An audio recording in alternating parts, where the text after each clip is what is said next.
Este,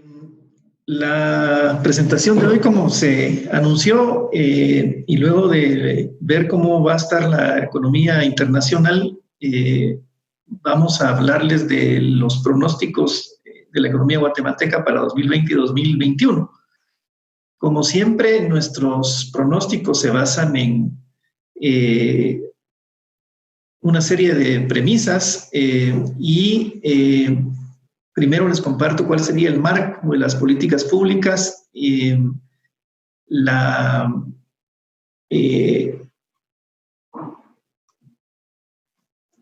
realidad es que las políticas públicas en este año 2020, van a estar determinadas por la pandemia y cómo responda el gobierno a la pandemia, o cómo está respondiendo el gobierno a la pandemia y cómo va a seguir respondiendo. Entendemos que el confinamiento parcial, porque también tenemos que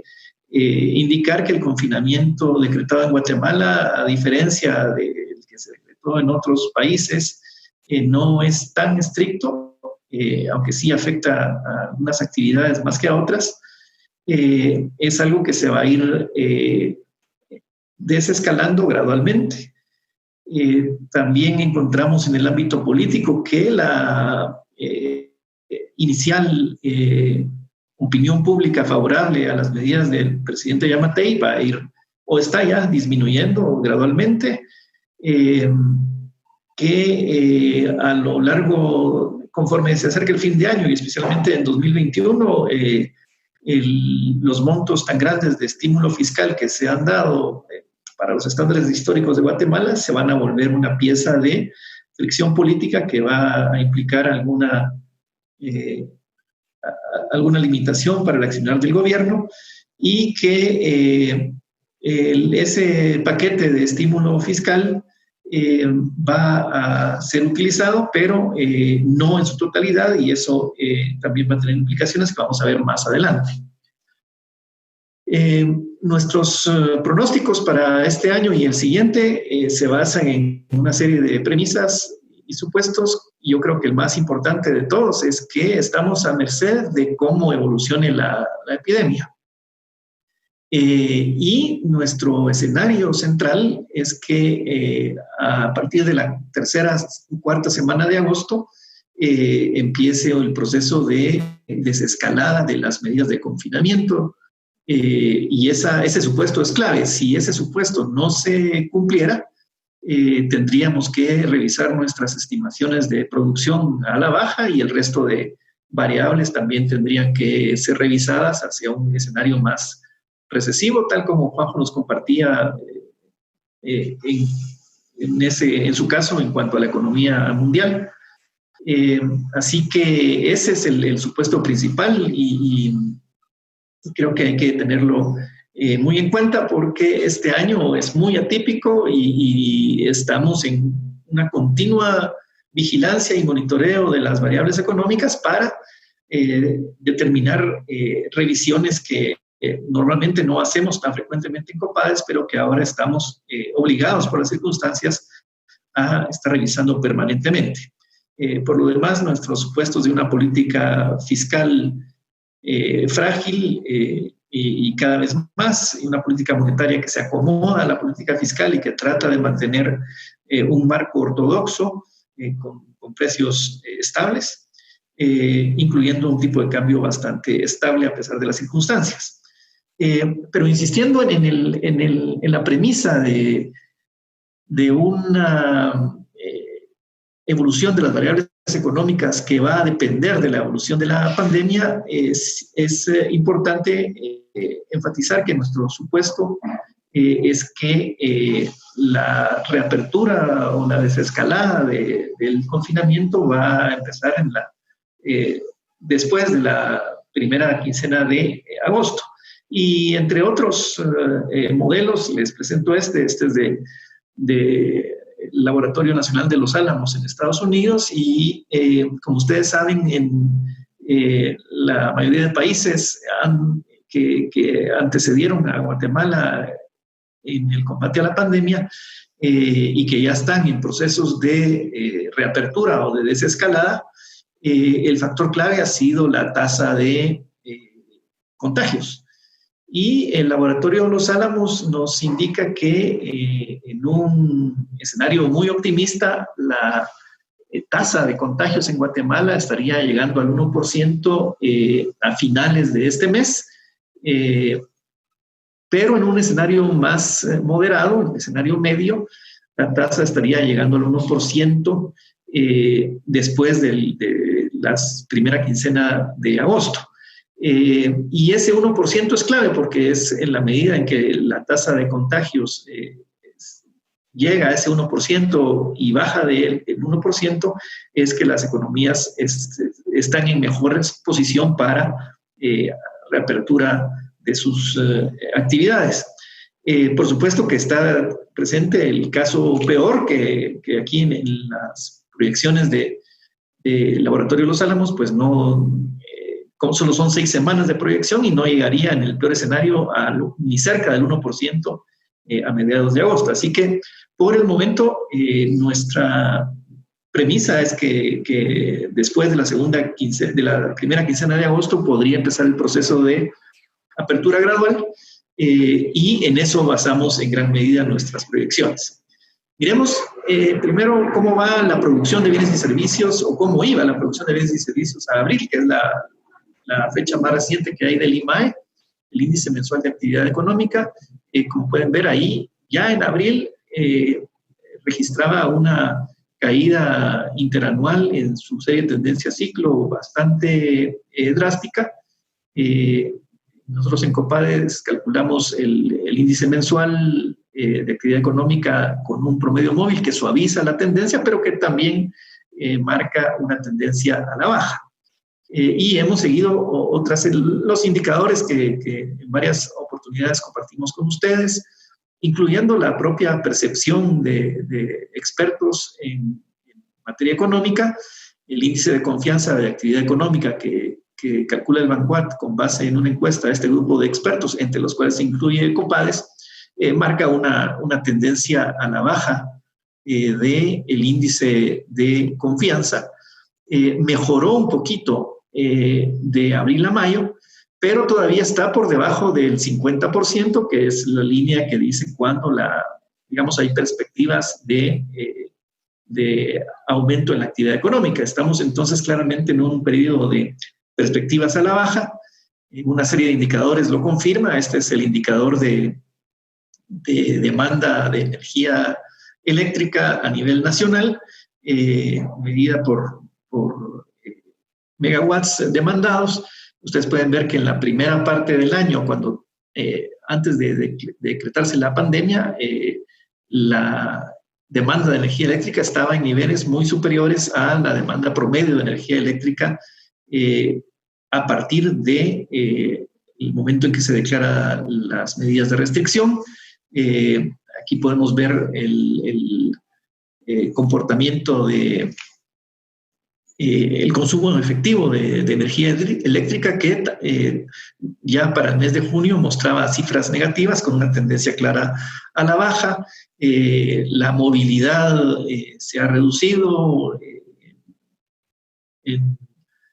Guatemala en un porcentaje importante, 48% menos de movilidad hacia tiendas y lugares de ocio, 42% menos de movilidad hacia lugares de trabajo. De tal manera que todos estos indicadores nos llevan a una estimación de crecimiento de la economía guatemalteca de menos 3% para 2020. La estimación negativa que estamos viendo configura lo que los economistas llamamos una recesión en toda regla. Es una caída importante para los estándares históricos de Guatemala. Como ustedes recordarán, la crisis mundial de 2008-2009, en el caso de Guatemala, no representó una recesión en Guatemala, más bien lo que hubo fue una caída del crecimiento casi hasta cero, pero no números negativos. Ahora lo que estamos previendo es para el año 2020 una caída importante de 3%. Si comparamos esto con lo que veíamos en el IMAE de una caída ya de 5% en abril, lo que nos está indicando es que en Copades vemos que, especialmente a partir de agosto, en que según nuestras premisas empiece la desescalada de las medidas de confinamiento, va a empezar en el último cuatrimestre del año un proceso gradual de recuperación que va a hacer que la caída que estamos viendo en abril, mayo y quizá junio, como los puntos más pronunciados de la caída, van a ir cediendo, pero no van a evitar que en el año en su conjunto tengamos esta caída del 3%. Y para 2021 estamos esperando una recuperación, un crecimiento positivo de 3,5%, que es, como también lo veíamos en la presentación de Juan José Méndez, un crecimiento relativamente razonable comparado con los de otros países principales socios comerciales que van a tener una caída más grande en 2020 y una recuperación en algunos casos de ellos un poquito más rápida, pero es un efecto normal. Este 3% que tenemos nosotros de caída es un estimado que, como ustedes saben, es más pesimista que el que presenta el Banco de Guatemala estima una caída de 2,5% como punto central, y más parecido a lo que presenta o lo que está estimando el Fondo Monetario Internacional. Cuando lo vemos por ramas de actividad económica, quizá aquí me voy a ir a esta gráfica, en donde tenemos en el eje horizontal tenemos la tasa de crecimiento de la producción por ramas de actividad económica en 2020, y en el eje vertical tenemos las tasas de crecimiento esperadas para 2021. Lo que quiero llamar la atención es que podríamos dividir esto en dos cuadrantes. Esto que está como rosado a la izquierda son las tasas de crecimiento negativas para 2020. Y para acá serían tasas de crecimiento positivas para 2020. Para el caso de 2021 podríamos también trazar una línea aquí en el 2%. En el 2021 solo esperamos tasas positivas para todos los sectores, pero podemos dividir estos 4 cuadrantes y ver que hay, digamos, sectores, digamos, si esta línea la pusiéramos aquí, en este cuadrante estaría el sector minas como el sector más castigado, porque tendría un crecimiento negativo en 2020 y un crecimiento muy modesto en 2021. Es un sector que está siendo afectado no solo por la pandemia, sino también por las disposiciones legales emitidas en la Corte de Constitucionalidad en cuanto a el cese de operaciones temporal de una operación minera en Izabal. Pero desgraciadamente también aquí en este cuadrante pareciera estar buena parte el sector agropecuario, que aunque no va a tener una caída muy grande en el año 2020, tampoco va a tener una recuperación notable en 2021. Entonces va a ser un sector relativamente lento, si bien poco afectado por la crisis, sí va a ser un sector muy estático en el periodo de los 2 años combinados. En este otro cuadrante destaca el sector de restaurantes y hoteles, porque si bien es cierto, va a tener una caída muy grande en el año 2020, va a ser el sector más dinámico en el año 2021. Es donde estamos esperando un rebote importante en esa actividad el año próximo. Y en este otro cuadrante podemos ver una serie de sectores que no van a tener caída en 2020 y sí van a tener una recuperación interesante en 2021. Estamos hablando del sector de las finanzas, del sector de bienes inmuebles, del sector de las telecomunicaciones y del sector de servicios de salud, que parecieran ser los sectores gananciosos de esta crisis generada por la pandemia. Y luego tenemos la mayoría de sectores que están mostrando una caída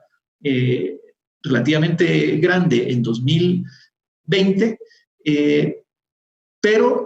no tan dramática como la de minas o restaurantes y hoteles, y una recuperación relativamente dinámica de 3% y más de crecimiento en el año 2021, incluyendo los sectores de transporte principalmente, que va a estar en nuestra expectativa recuperándose bastante bien luego de una caída importante en 2020. El sector construcción igual, comercio, industria, servicios de educación, suministro de electricidad y servicios administrativos en general. Lo que nos quiere decir esto es que tenemos por sectores un impacto diferenciado y que va a afectar a unos más que a otros. La evolución de la producción nacional también puede verse desde el lado de la demanda. Algunas veces les he hecho la metáfora de que la economía guatemalteca puede compararse a un avión que tiene 4 motores, y nuestros 4 motores son el consumo privado, el consumo de las familias, el consumo del gobierno, la inversión y las exportaciones. Los 3 primeros constituyen la demanda interna y las exportaciones constituyen la demanda externa. Resulta que de esos 4 motores, el motor más importante es el motor del consumo de los hogares, el consumo privado, que pesa casi el 90% del PIB. Los otros motores son pequeñitos. De los otros motores, el menos pequeño, digamos, es el motor de las exportaciones, pero nuestro motor del gasto público y nuestro motor de la inversión son motores bien pequeñitos. Dicho esto, lo que nos dicen las cifras estimadas para 2020 es que nuestro gran motor, que es el consumo de los hogares, afortunadamente está cayendo, pero no demasiado abruptamente. El motor o los motores que están siendo más perjudicados son el motor de la demanda externa, que ya vimos en la presentación de Juan José cómo se ha desplomado el comercio internacional, y eso pues está aquí incorporado en esta estimación con una caída importante de las exportaciones como aporte al Producto Interno Bruto, y también el motor de la inversión, que está bastante afectado, va a estar bastante afectado a lo largo del año con una serie de posposición de decisiones de inversión. Por lo tanto, el efecto positivo que tiene el gasto público con las medidas de estímulo fiscal no va a ser suficiente ni siquiera para contrarrestar significativamente estas caídas. Y por lo tanto, el crecimiento negativo del PIB de 3%, básicamente, como lo hemos sostenido, es un problema de un choque de oferta, que afortunadamente nuestro principal motor, la demanda por consumo privado, va a moderar, y que el gasto público va a ser insuficiente para contrarrestar. Ya para 2021,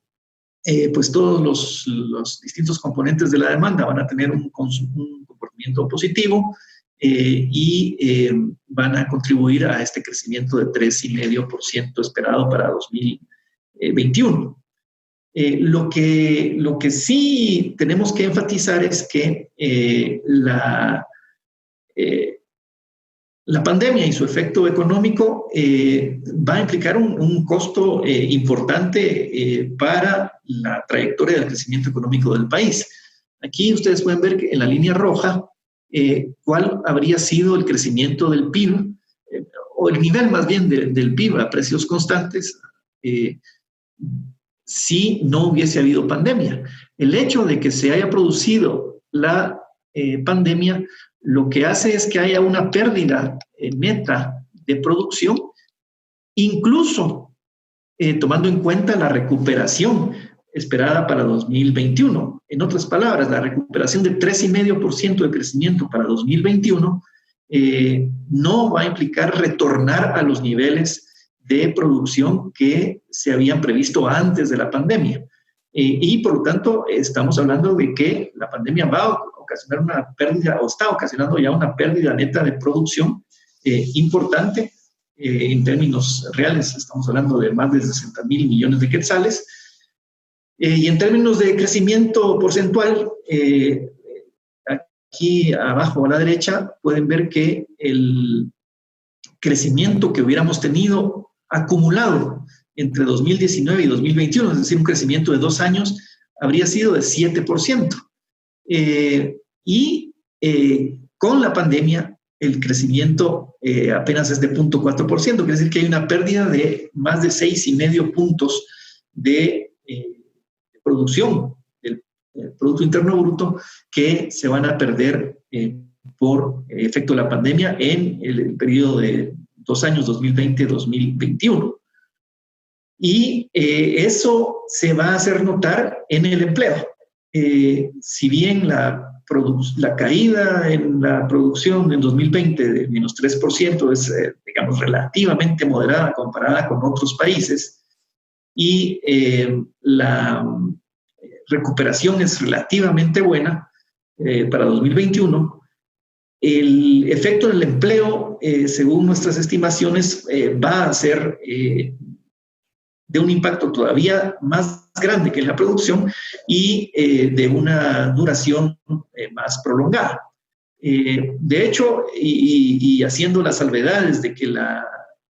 encuesta nacional de empleo e ingresos, la ENEI 2019, no nos despierta un gran nivel de confianza. En todo caso, son los datos oficiales y con base en ellos nosotros estamos estimando que la tasa de desempleo en 2020 podría llegar incluso hasta el 10%. Es un desempleo históricamente elevado. La economía guatemalteca, como también les hemos compartido en ocasiones anteriores, mantiene una tasa de desempleo abierto bastante baja, niveles de 2,5%, que es una de las más bajas de Latinoamérica, porque realmente el verdadero desempleo es la suma de este desempleo abierto más el subempleo visible. Y ese subempleo visible se estaba manteniendo más o menos en un 10%. Nuestra estimación es que para 2020 el desempleo abierto va a llegar a 10,21% de la PEA y el subempleo visible va a acercarse incluso al 22% de la PEA. ¿Qué estamos diciendo aquí? Estamos diciendo que los empleos formales cuya caída mide el desempleo abierto van a aumentar de forma importante, pero que también lo va a hacer los desempleos informales, digamos que sería el subempleo visible. Y también estamos previendo que la recuperación prevista para 2021 en la producción va a ser demasiado lenta como para retornar los niveles de desempleo a los niveles previos a la crisis. De tal forma que apenas estamos esperando una reducción del desempleo abierto de 10,1 en 2020 a 8,4 en 2021 y del subempleo visible de 22 en 2020 a 16 en 2021. En otras palabras, en materia de producción, estamos esperando una caída relativamente moderada, si comparamos con el resto de socios comerciales de Guatemala, y una recuperación relativamente moderada también, pero con efectos prolongados en el empleo y en la demanda, lo que quiere decir que el rebote tan esperado no va a ser en forma de V, sino más bien va a ser en forma de una J, y va a pasar tiempo, como nos decía Juan José Méndez en su presentación, para retornar a los niveles de producción que teníamos antes de la pandemia. Pasemos al sector fiscal. Hay cifras observadas a mayo. Aquí, en el caso de los ingresos, teníamos ya una caída en los ingresos tributarios de 3,5%, básicamente debida a la caída en los impuestos indirectos, particularmente el IVA, y en especial, específicamente el IVA importaciones, por la caída que vamos a ver luego en el sector externo del comercio internacional, y todavía se veía un crecimiento modesto, pero crecimiento al fin en el impuesto sobre la renta. Y en el caso de los gastos, también a mayo teníamos un crecimiento en gastos totales de 4% respecto al mayo de 2019. Curiosamente, la compra de bienes y servicios estaba teniendo un crecimiento negativo, es decir, se estaban comprando menos bienes y servicios a mayo de lo que se había gastado en mayo del año pasado. Y también teníamos un comportamiento creciente en el caso de los gastos de remuneración. Esto anticipa, digamos, lo que en este cuadro se ve más claramente, y es que el hecho de que estamos hablando de un nuevo gobierno implica el fenómeno que se repite en todo primer año de gobierno de que no saben cómo gastar y no pueden gastar efectivamente, lo cual viene a ser, en este caso, algo negativo en medio de la pandemia, porque como puedes ver en esta tabla, la ejecución del presupuesto, ya no del presupuesto global, sino del presupuesto de emergencia para combatir el COVID-19 está siendo muy lenta. En particular, señalamos ahí el caso del gasto del Ministerio de Salud Pública, que apenas tiene un 8% de ejecución, cuando debería ser uno de los ministerios que más está ejecutando. Y estas dificultades para gastar los recursos del gobierno han hecho que el déficit fiscal registrado hasta mayo pues sea todavía relativamente pequeño, a pesar de las gigantescas ampliaciones presupuestarias que se le aprobaron al gobierno por 20,000 millones de quetzales en el mes de abril. Apenas a mayo había un déficit de 4,400 millones de quetzales, que es menos del 1% del PIB esperado para el año. Sin embargo, sí esperamos que con el correr de los meses, el año 2020 nos muestre un acelerado aumento en la velocidad de gasto del gobierno, y por eso esperamos que a finales del año 2020 el gasto público llegue a crecer 20% respecto del año anterior. Por su lado, los ingresos que no iban tan mal, excepto por el IVA de importaciones, sí esperamos que en el transcurso del año se vayan reduciendo hasta caer en un 6,5% respecto del año anterior. El comportamiento se revertiría el año próximo, en donde esperamos que el gasto de gobierno apenas suba medio punto porcentual y que los ingresos se recuperen a una tasa de 7%. ¿A qué nos lleva esto? Esto nos llevaría a que el déficit fiscal este año, como porcentaje del PIB, va a estar alrededor de 5,8%. Este es uno de los déficits fiscales más altos en la historia económica de Guatemala, y el contraste es notable con los déficits anteriores. Hasta 2018, y si nos fuéramos para atrás, veríamos que los déficits fiscales en los últimos 10 años habían estado por debajo del 2%. El 2019 se rompió la barrera del 2% y esperábamos que este año el déficit estuviera por ahí por 2,3, 2,5% del PIB. Este aumento en el déficit fiscal evidentemente está provocado por las ampliaciones presupuestarias ya mencionadas para combatir los efectos de la pandemia. Y hasta ahí parecía una historia normal y razonable, pero que amerita un llamado de atención respecto de lo que esperamos para 2021.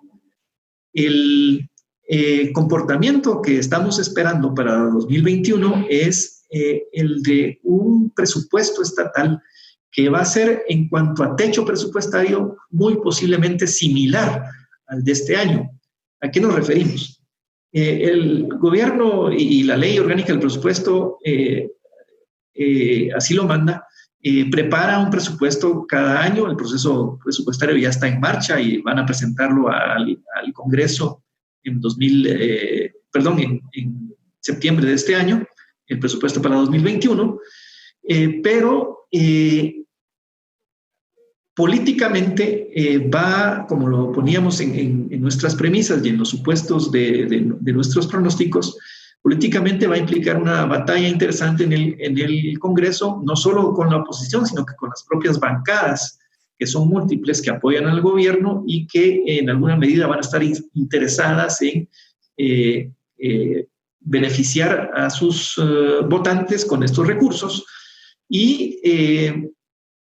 un escenario muy posible es que por las discusiones políticas el presupuesto que se presente este año no sea aprobado. Incluso, lo comentaba con los colegas de Copades, es muy probable que al propio gobierno no le incomode demasiado que no se apruebe el presupuesto, porque este año ya tiene un presupuesto muy robusto, y lo que estamos previendo es que para 2021 es muy probable, ya sea que se apruebe o no el presupuesto, que el techo presupuestario se parezca al de este año, y que, por lo tanto, el déficit solo se vaya a reducir por la mejora en la recaudación tributaria en 2021. Y esto en lo que se va a traducir es que vamos a tener varios años con déficits fiscales más altos que el 2%, en un proceso que va a ser muy gradual de reducción del déficit fiscal.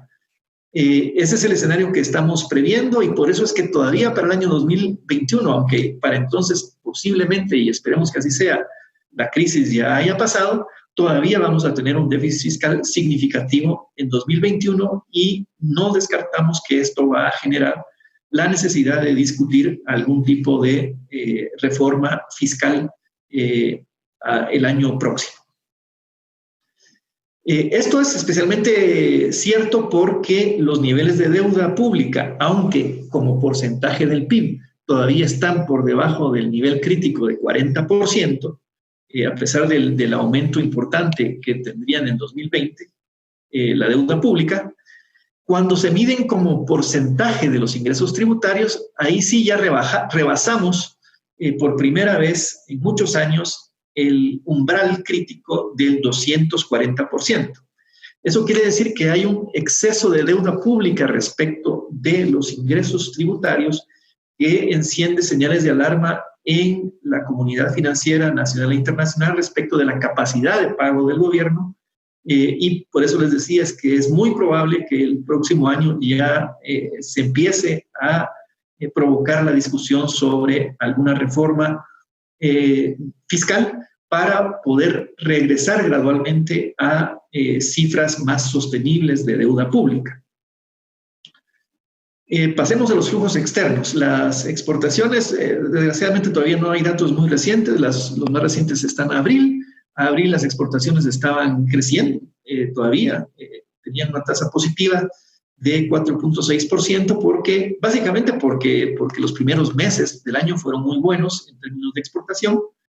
Como pueden ver aquí están las exportaciones por mes. Pueden ver que en enero y febrero las exportaciones fueron muy buenas comparadas con los meses similares de los 2 años previos, pero ya en marzo las exportaciones ya estuvieron por debajo de lo que había en 2019 y 2018, y lo mismo en abril, todavía incluso más grave. Y esperamos que esto va a seguir en los meses subsiguientes, con exportaciones más bajas que las de años previos. y por eso es que nosotros estamos esperando que las exportaciones a finales del año 2020 muestren una caída interanual de 11.1% respecto de las del año anterior. Eso sí, esperamos una recuperación importante para 2021. Por supuesto, tal como nos lo mencionaba Juan José Méndez, el desempeño del comercio mundial está muy deprimido y eso influye en este comportamiento tan negativo de nuestras exportaciones este año y también va a influir en la recuperación que esperamos para 2021. Todo ello, por supuesto, como ya lo advertimos, sujeto a que no se den los escenarios de rebrote a nivel mundial que ya nos había compartido Juan José Méndez. Las importaciones, por su parte, aunque tuvieron un buen inicio de año, ahí sí, en abril ya mostraban tasas negativas de crecimiento, básicamente afectadas por una caída generalizada en los precios, porque en volúmenes afortunadamente todavía estaba creciendo de forma positiva la importación. Sin embargo, cifras que no son de oficiales de comercio exterior, sino que son simplemente informaciones de movimiento de carga en los puertos, sí nos están mostrando una tendencia importante ya a mayo en los movimientos de desembarque, es decir, importaciones, con una caída interanual de casi 6,5%. Con base en eso, más nuestras estimaciones de producción doméstica y de comercio internacional, nos produce un estimado para finales de año de una caída en las importaciones muy importante de 11.4% y una recuperación conforme se recupera la economía doméstica y el comercio mundial de 6.2% de crecimiento para el año 2021. El hecho de que las importaciones caigan de forma tan abrupta no compensa el hecho de que las exportaciones también caen en forma abrupta y por lo tanto todavía vamos a tener un déficit comercial relativamente grande de 9,3% en 2020 y de 9% en 2021, un poco menor, eso sí, de lo que hubo en 2018 y 2019. Es evidentemente, mientras menos comercio haya, pues menos déficit vamos a tener, pero este déficit comercial nos está indicando que el país necesita cubrir ese déficit comercial con recursos financieros para pagar, digamos, esa diferencia entre nuestras importaciones, que son más grandes que nuestras exportaciones. Se requiere recibir recursos externos. Y el principal recurso externo financiero, o sea, no comercial, en este caso es por servicios, así se llama, o por pago a factores de la producción, son las remesas familiares. Ahí ya Juan José Méndez nos advertía de una mejora que hubo en las remesas en el mes de junio, pero todavía sí, en forma acumulada, las remesas familiares son menores en 0.9% a las que había hace un año. Lo que ocurre es que las remesas familiares venían creciendo a tasas de 2 dígitos antes de la pandemia. Ustedes pueden ver que todo el año pasado, desde abril en adelante, las remesas crecían a 2 dígitos. Y esto se desplomó fuertemente a raíz de la pandemia. Eso sí, el dato de junio nos sorprendió por ser bastante más positivo de lo que esperábamos, y habrá que ver qué relación tiene este comportamiento tan positivo de las remesas en junio con la reapertura económica gradual que tuvo Estados Unidos en junio y cómo va a afectar los nuevos cierres que están habiendo en distintas ciudades estadounidenses y el retroceso, digamos, en cuanto al desconfinamiento en ciudades importantes, en estados importantes donde laboran guatemaltecos, en esa recuperación de las remesas. Lo que es cierto es que el comportamiento mensual de las remesas tuvo este aumento de 9%, pero que había tenido esta caída de 20% en el mes anterior. Y no hay que olvidar que el comportamiento de las remesas está asociado claramente con el comportamiento del empleo en Estados Unidos. Y lo que sucedió es que el comportamiento del desempleo en Estados Unidos, pues pareciera que llegó si vemos los niveles de reclamos semanales de desempleo a principios de abril, a su pico, y después sigue aumentando o siguen llegando los reclamos de desempleo, pero en números bastante menores. Y es un poco lo que vemos en este comportamiento de la tasa de desempleo en Estados Unidos, que llegó a su pico y se está mejorando. De tal suerte que nuestra estimación, haciendo diversos modelos y proyecciones a futuro, nos da un escenario relativamente realista del comportamiento de las remesas familiares de aquí a fin de año, de una caída de casi 10%. El dato de junio nos hace prever que quizá pueda ser menor la caída, pero sí hago notar que esta estimación que tenemos de una caída en las remesas de 9.9% es bastante menos dramática que, por ejemplo, la que publicó CEPAL hace algunos días, que estimaba que las remesas iban a caer 15%. Creemos, como nos lo muestran las cifras de junio, que la recuperación de la economía estadounidense podría ayudar a que esa caída no sea tan grande como ese 15%, y va a estar más o menos en este punto central, y si las cifras siguen mejorando, pues la caída va a ser menor a lo largo del año. Y esperamos una mejora para 2021, aunque no llegando a los 2 dígitos como en años anteriores, porque creemos que tanto el empleo en Estados Unidos como las medidas de combate a las migraciones pues van a impedir un crecimiento más rápido de las remesas en 2021, pero aún así va a ser un rebote interesante. Si sumamos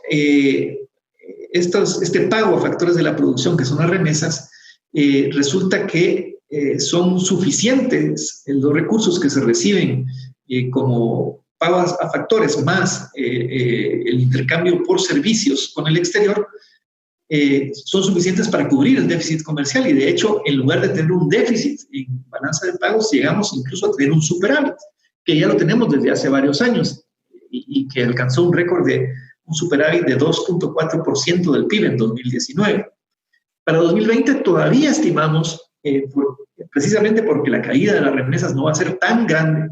y en cambio la caída de las importaciones sí lo va a hacer,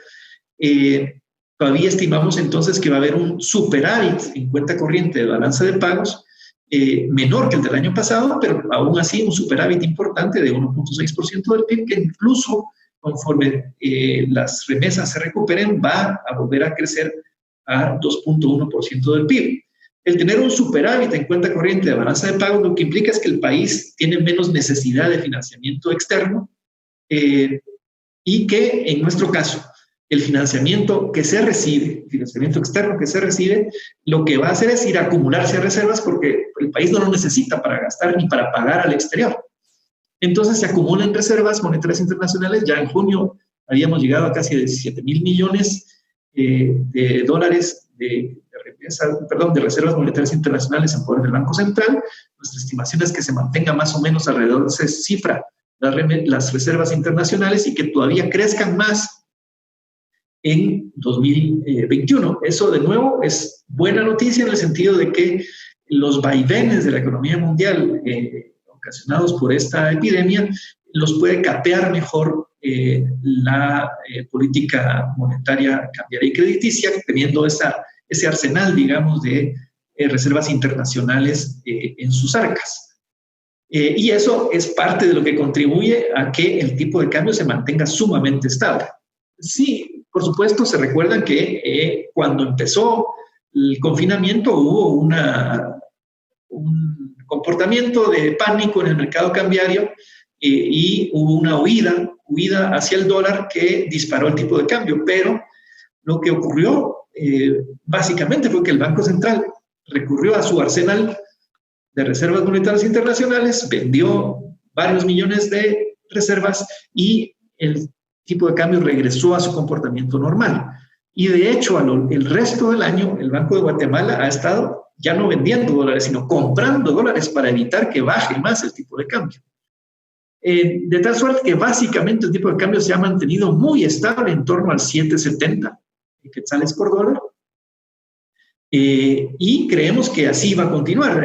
Si ustedes ven lo que el Banco de Guatemala ha estado comprando en el mercado, se trata de montos importantes. Aquí la excepción, digamos, fue el mes de marzo, cuando vendió un monto muy importante de dólares para moderar el alza del tipo de cambio, pero el resto de meses han sido de compras netas. Y eso lo que nos dice es que el Banco de Guatemala está en toda la disposición de evitar que haya movimientos bruscos, y ya no digamos bruscos, ni siquiera moderados en el tipo de cambio. Y por eso vemos este comportamiento tan estable. Sin embargo, en nuestra estimación sí está implícito un cierto movimiento hacia la depreciación del tipo de cambio en el resto del año, debido a que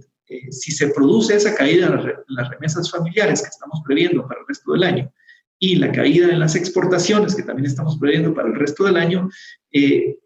es probable que haya, digamos, algún movimiento muy pequeño, pero al alza, especialmente si el Banco de Guatemala deja de comprar dólares y suelta un poquito más el tipo de cambio. Podría haber movimientos de ese tipo, pero son movimientos muy pequeños.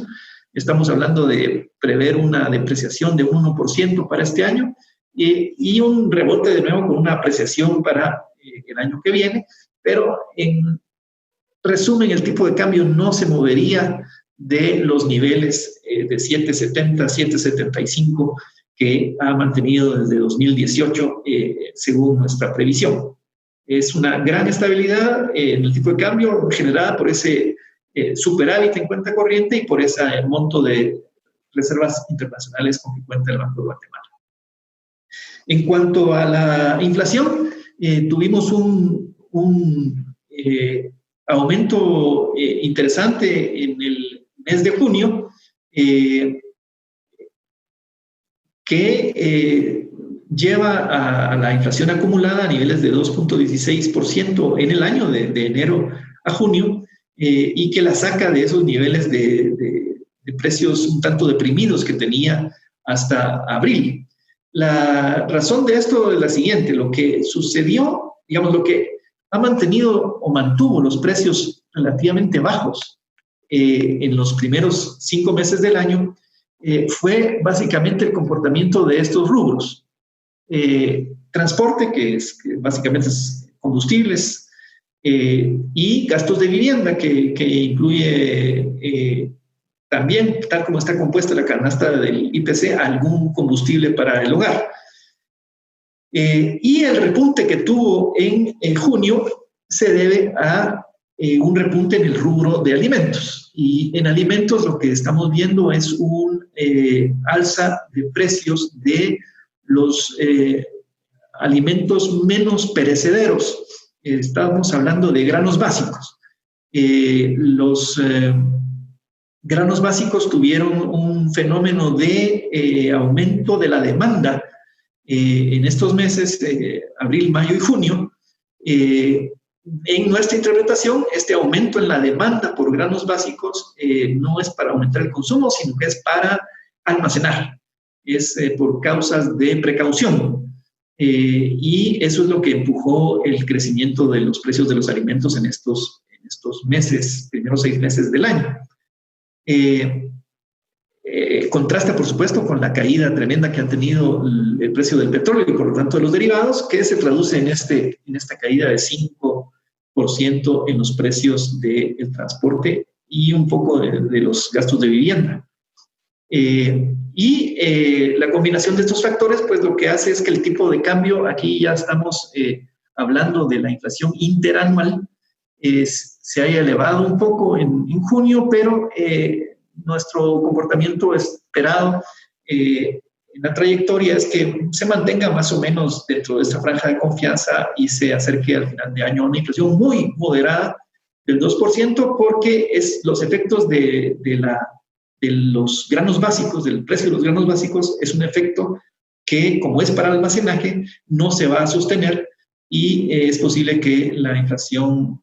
la poca inflación que ya hay, que apenas es de 2,4%, a lo largo del año, que pueda tener alzas acercándonos a septiembre, va a irse moderando a un muy bajo nivel de inflación de apenas 2% en diciembre de 2020. Y lo que seguiría después de esta caída en la tasa de inflación es un rebote de los precios, una normalización conforme la demanda interna vuelva a normalizarse en 2021 y los precios internacionales dejen de caer, y lo que estimamos es una inflación interanual de diciembre a diciembre de 2021 de 4%, que de todos modos sigue siendo una inflación bastante controlada. Lo que pone el escenario para un sistema financiero, de nuevo, bastante estable. Sí hay que mencionar que las cifras a junio muestran que los medios de pago se dispararon. Aquí lo que ha habido es aumentos de demanda de dinero de los agentes económicos por motivos de precaución. Han crecido, digamos, las tenencias de efectivo y de cuentas a la vista, fundamentalmente, y eso aumenta los medios de pago. Es un comportamiento, como les digo, de precaución que se disparó a partir de marzo. Ahí el motivo de precaución ha hecho que aumenten entonces los medios de pago en el sistema bancario. El crédito no estaba mal al mes de junio. Lo que sí pueden ustedes ver es que tuvo un aumento importante en marzo y que de nuevo en abril, mayo y junio se ha mantenido creciendo más estable el crédito bancario en un 8%. Las tasas de interés, a pesar de que aquí hay incipientemente unos excedentes de liquidez, continúan muy estables, por supuesto que con cierta tendencia a la baja, pero las activas en 16.7, en 12.7 y las pasivas en 6.2. Lo que es importante es que la tasa líder de la política monetaria sí ha bajado un punto completo porcentual en el año, con 3 bajadas distintas a lo largo del año, y bajando de 2.75, que se mantuvo en 2.75 desde 2017 hasta marzo de 2020. Desde entonces para acá ya ha bajado un punto porcentual completo, al contrario de la Reserva Federal que nos mostraba Juan José. El Banco de Guatemala todavía tiene algún margen para hacer rebajas en la tasa de interés en el resto del año si las circunstancias lo exigieran, y tal vez llamar la atención sobre esta otra variable que para mí es una de las más importantes y que a veces no le damos el lugar que merece, porque si bien la tasa líder es una tasa, la que está en línea rosada, es una tasa, digamos, que marca el discurso de hacia dónde va la política monetaria, la tasa promedio o global del Banguat, la línea gris, es la que dice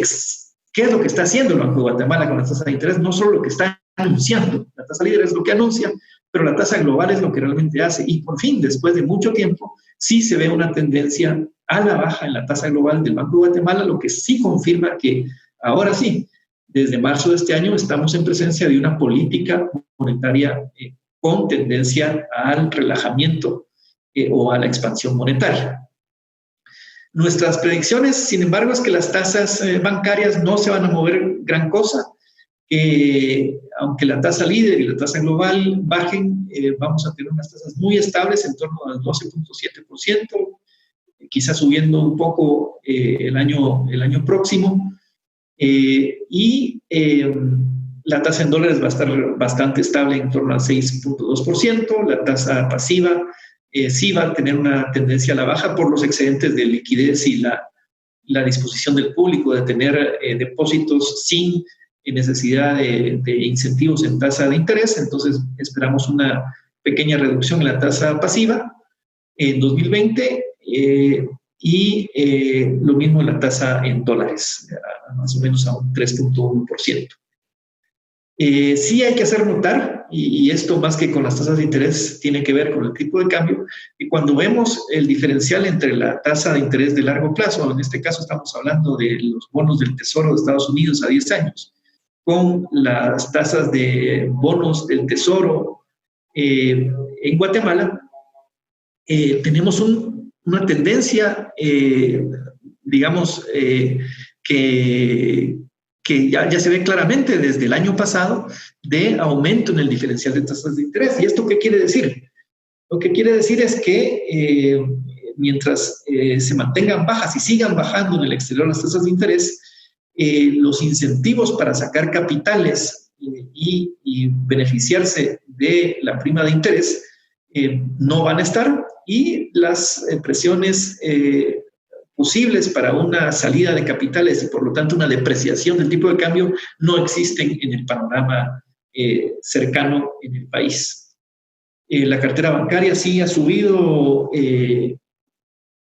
este año. La razón principal es también algo coyuntural. Noten la línea rosada, gruesa,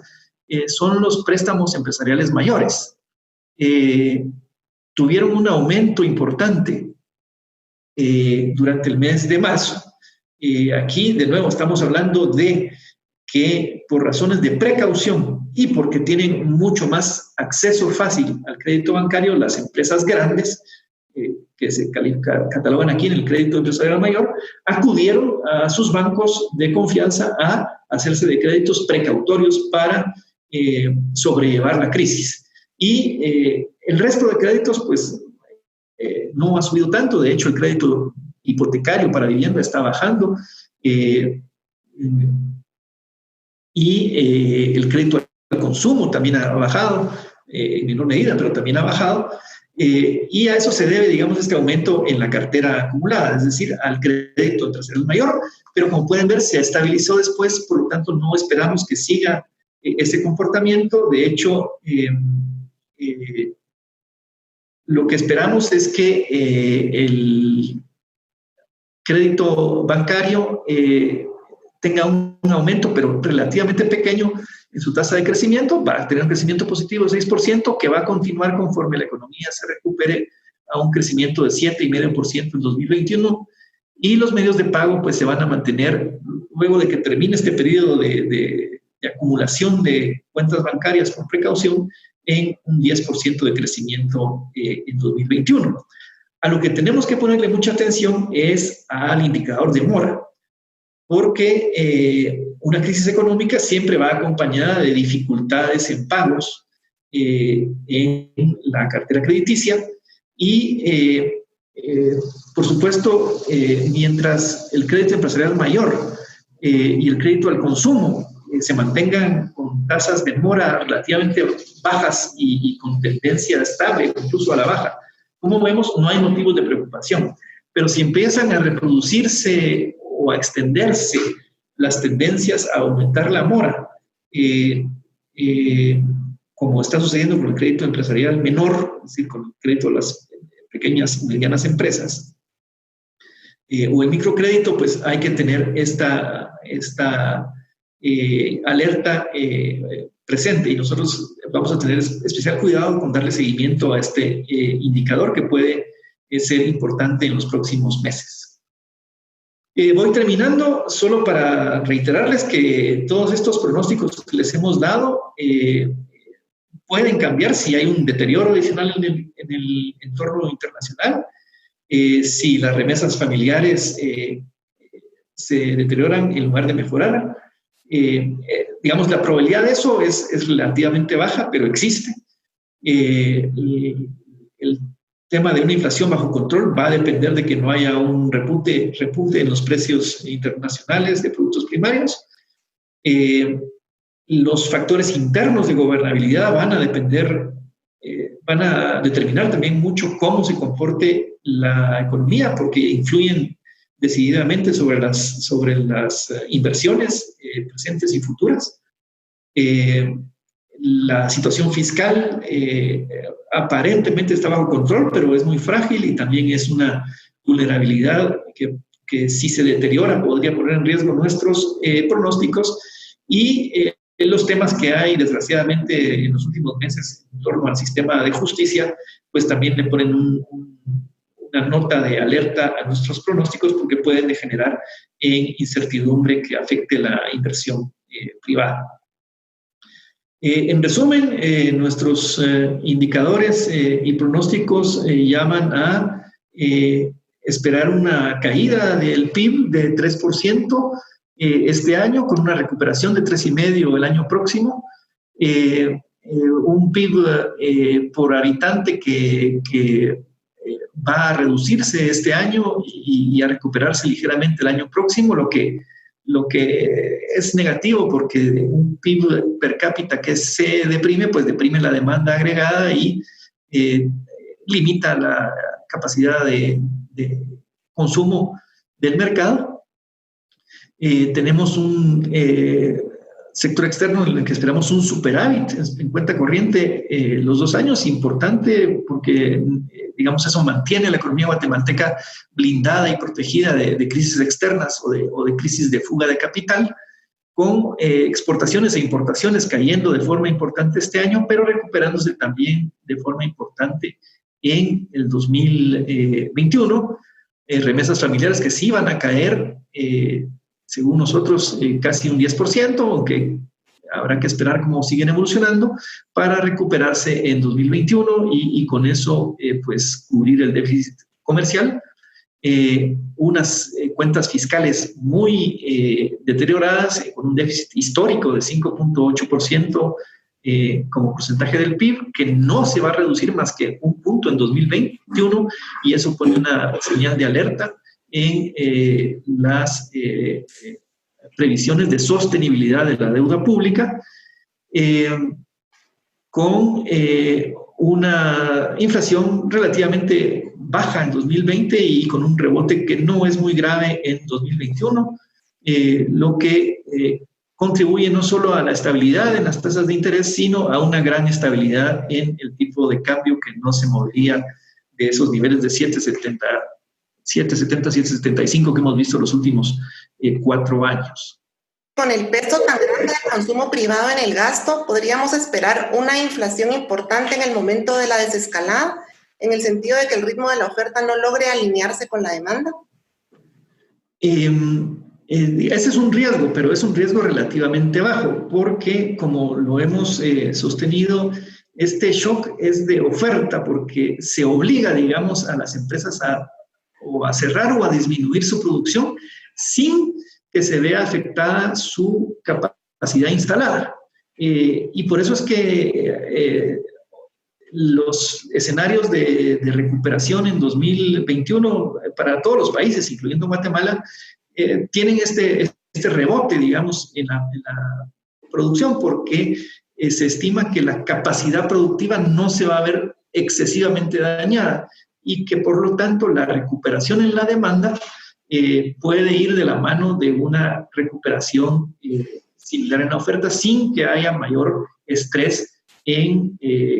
los precios. Eso sí, lo que no estamos esperando es que la inflación sea tan baja como este año. Por eso es que nuestra estimación sí espera una inflación de 4%, justamente porque la recuperación de la demanda siempre puede ir un poquito más rápido que la de la capacidad de oferta. ¿En qué mes o trimestre se espera la mayor caída de la actividad económica, dada la caída en remesas? ¿Podría caer más de un mayo-junio o se espera una recuperación para el resto del año?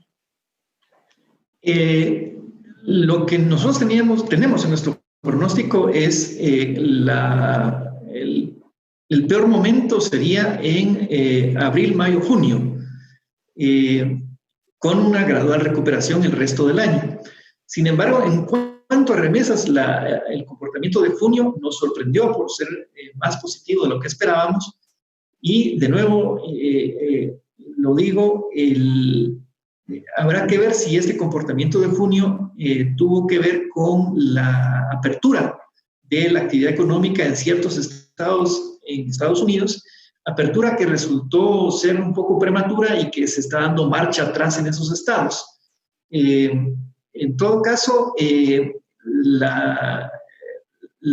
recuperación que está en nuestro escenario es más fuerte a partir de septiembre, el último cuatrimestre del año, y eso permitiría que la caída global en el año no sea tan dramática en cuanto a las remesas.